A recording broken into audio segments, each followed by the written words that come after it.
Voici un nouvel épisode de Découverte, ce format dans lequel je vous présente des jeux peu connus et qui, selon moi, méritent quand même le coup d'œil, avec chaque fois une thématique commune, et ici, ça va être 5 jeux de sport.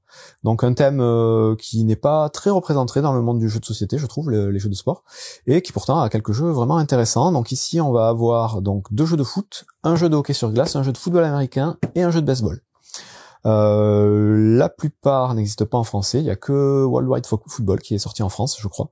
Les autres, pour l'instant, ne sont pas trouvables en France, mais ils peuvent se trouver par d'autres moyens, plus ou moins compliqués, toujours pareil, l'import c'est pas évident. Le plus simple de tous, c'est Football Feud, c'est un jeu donc de football américain, un simple jeu de cartes, vraiment très familial. Des cartes sur lesquelles vous allez avoir des valeurs qui vont être les yards, donc la distance que vous allez parcourir avec vos joueurs. Vous allez distribuer 7 cartes à chaque joueur, ça se joue de 2 à 6, pour à partir de 7 ans, donc c'est vraiment très simple. Partie de 15 minutes. Les règles s'expliquent en 3 minutes. Donc vous avez 2 couleurs de cartes, les rouges et les bleus. Sur ces cartes des valeurs, donc les yards que vous allez pouvoir traverser, et le but du jeu c'est de traverser le plus de distance pour marquer des touchdowns, et un touchdown vaut 7 points, et donc un touchdown c'est à chaque fois que vous arrivez à un palier de 100 yards dépassé. Donc vous allez avoir une main de 7 cartes, parmi ces 7 cartes vous allez pouvoir en défausser autant que vous voulez pour en repiocher le même nombre, donc ça à chaque tour on fera pareil, on pourra faire tourner sa main une fois, et ensuite vous allez devoir jouer 5 cartes parmi les 7 que vous avez. Et le but du jeu, ça va être de combiner les cartes pour avoir la meilleure distance. Donc vous allez avoir donc les cartes de couleur. Quand vous jouez au moins 3 cartes d'une même couleur, vous avez un bonus de 100 yards. Sinon, vous allez tout simplement additionner les valeurs de chacune des cartes pour avoir des yards supplémentaires. Vous avez des cartes qui vont permettre de multiplier la valeur d'une couleur. Vous allez avoir des cartes qui vont permettre de faire perdre de la distance aux autres joueurs. Des cartes qui vous font marquer directement 3 points. Voilà, pas mal de petites variantes comme ça. Et on va jouer en tout 4 manches, exactement comme ça. On distribue des cartes, on en joue 5, on en garde 2, puis on redistribue 5 cartes, on refait tourner sa main. Et le but du jeu, c'est d'essayer d'avoir le plus de points à la fin de la partie, un petit plateau de scoring. Donc c'est vraiment très simple, très familial, un bon petit filler sur le football américain. Ensuite, on a Magic Number 11, donc là c'est du football soccer classique, un jeu coréen à l'origine, assez difficile à trouver celui-là, où on va simuler du coup une partie de foot avec des cartes sur un plateau qu'il va falloir essayer de faire combiner pour avoir des petits symboles qui vont nous permettre de marquer des buts. Le but du jeu, ça va être évidemment de marquer plus de buts que son adversaire, ça se joue exclusivement à 2. L'un contre l'autre. Vous allez avoir donc différents types de joueurs, attaque, défense et milieu, des superstars. Vous allez avoir des petites cartes qui vont vous permettre d'influencer sur votre force de frappe. Et comme je vous disais, c'est un jeu qui va être assez rapide aussi, une partie d'environ 30 minutes.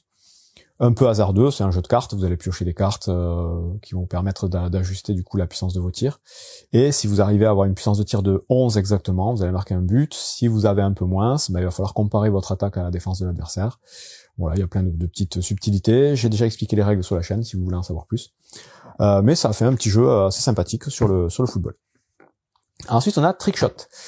Trickshot, c'est donc un jeu de hockey sur glace. Celui-là, il y a un énorme plateau à l'intérieur et des figurines qui sont pré-peintes, en tout cas dans la version que j'ai reçue. Donc plutôt chouette. Donc le plateau, voilà, il est assez gros. Je vais pas vous le déplier en entier, mais il est pas mal et il est assez bien illustré sur les côtés. Et les figurines, comme vous pouvez les voir ici, donc elles sont plutôt chouettes. Donc 2 équipes, pareil, c'est un jeu pour 2 joueurs exclusivement. On peut y jouer à plus, il y a des petits modules, mais c'est pas vraiment fait pour. Et là, on va être sur un principe, donc il y a des cartes aussi, un principe de stop ou encore pour jouer. Ça va être un mélange un peu de chance, donc on va jouer avec des dés. Plus on voudra faire d'actions, plus on lancera de dés. Évidemment, il y a des dés qui vont nous faire échouer nos actions. Si on échoue à faire une action, ça passe au joueur suivant qui va faire la même chose, et ainsi de suite.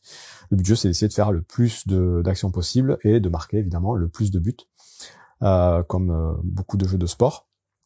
Et on va avoir un principe, c'est assez tactique, donc c'est une grille, on va déplacer nos personnages sur le terrain, on va pouvoir faire des passes, on va pouvoir tirer, on va pouvoir essayer de taper sur l'autre joueur, il va pouvoir y avoir des bagarres, il y aura des joueurs qui seront exclus, ça simule vraiment bien une partie de hockey sur glace, et on est sur du jeu tactique, presque à la limite du jeu d'échecs au niveau du déplacement des personnages pour se placer au bon endroit, pour être en bonne position de tir, mais tout ça avec quand même beaucoup de hasard, donc c'est quand même assez particulier comme jeu, mais c'est quand même assez fun et plutôt original dans le genre, donc un bon petit jeu pour ceux qui aiment le hockey sur glace. En tout cas, c'est à mon avis le seul et le meilleur jeu du genre.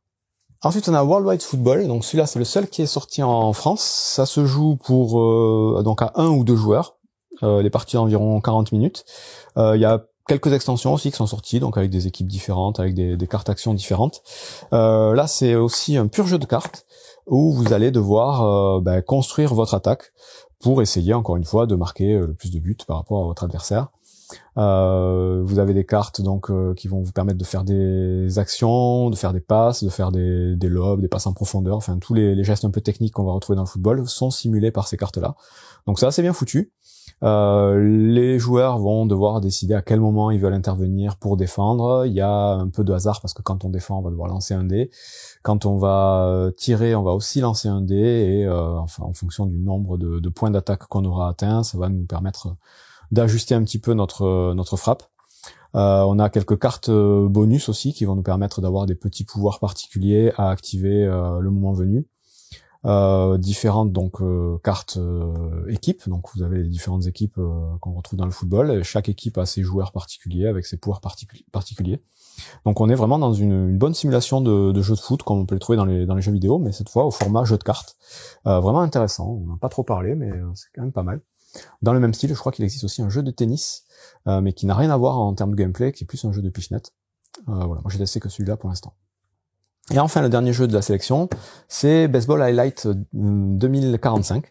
Donc là, c'est un jeu de baseball, comme vous avez compris, sauf que ça se passe dans le futur. Donc là, on va avoir 3 types de joueurs. Vous allez avoir les humains, les cyborgs et les robots. Et chacun de ces types de joueurs va avoir des capacités particulières, leurs points forts, leurs points faibles. Vous allez aussi avoir donc un deck de départ, donc constitué d'une équipe de joueurs, et vous allez avoir un principe de deck building dans celui-là où vous allez avoir une rivière de cartes, et à la fin de chaque partie, on va pouvoir recruter des nouveaux joueurs pour remplacer nos anciens joueurs et augmenter du coup nos capacités. Là encore, ça simule parfaitement bien une partie de baseball à mon avis. Vous allez avoir chacun un petit plateau, donc pareil, hein, ça se joue principalement à 2 joueurs. Le mode solo est très très bon dans celui-là. Il y a des modes pour jouer à 3 et 4, mais c'est quand même à la base vraiment pour jouer à 2 ou à 1 joueur. Donc on va avoir un petit plateau, on va avoir des petits pions qui vont représenter nos joueurs, donc qui vont commencer du coup à la batte, et qui vont être plus ou moins rapides. Donc ça c'est les différentes couleurs. Les joueurs blancs sont lents, les bleus moyens, les rouges sont très rapides. Ça va influencer un petit peu la façon dont ils vont se déplacer.